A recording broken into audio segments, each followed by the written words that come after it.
Hey guys, this is Jeremy from First Southern Baptist Church in Liberal, Kansas, and I want to share a short worship thought from God's Word today. Short and sweet. I've struggled in recent weeks and months to know what and when and how to post anything on social media. Maybe you've experienced that thought. It seems like no matter what side of any issue you may be on, there's going to be people on the other side of that issue, and because we've all been quarantined and unable to speak face to face, social media is one of our easiest outlets to just put our opinions out there and make sure everybody hears about it. The challenge that I've found as I've looked at social media over the last few months, and especially recent weeks, is we sometimes struggle to know how to communicate these things in a way that is God-honoring. We oftentimes just choose our side, pick our battle, and push forward no matter what anyone else might think. And so it's hard for us. Some people just dive right into all that chaos and share whatever they feel like they need to share, and who cares how anybody feels about it. Some of us, like myself, tend not to post anything about any of the issues going on because we don't want to stir up trouble and angst with other people. And so what is a person to do? I think Paul gives us a great picture in Philippians chapter 2 of how we might enter into some of these conversations.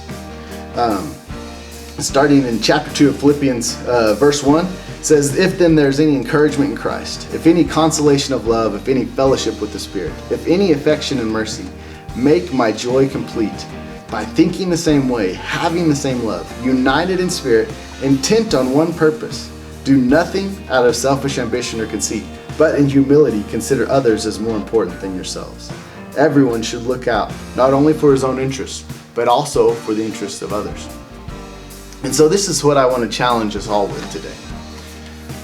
Next time you're getting ready to write that scathing Facebook post about that political party or this political party, the next time you're ready to share that meme that really just lays into all those people that disagree with you, before you dive into another argument on Twitter, maybe we can pause and we can ask God to give us His vision of others in the conversation.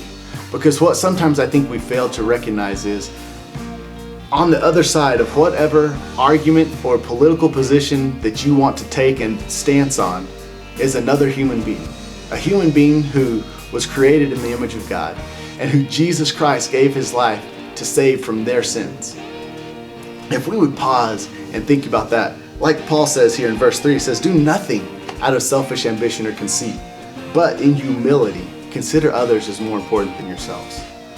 I don't know that this would answer all the questions. I don't know that this would unite all of us in all of these various political arguments that we tend to get into, but I think it would go a long ways toward helping us to make a step that would show others the glory of God because of the graciousness of our speech, that we might sprinkle all of our words, all of our Facebook posts, all of our actions with the grace of Jesus, recognizing that people on the other side of any issue are people created in the image of God, loved by Jesus.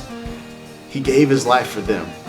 And so, more important than whether or not I can convince you of my political stance on this issue or that, is my opportunity to hear your heart, to hear how you are feeling and why you're feeling that way, and then to respond with the grace of Jesus into the situation.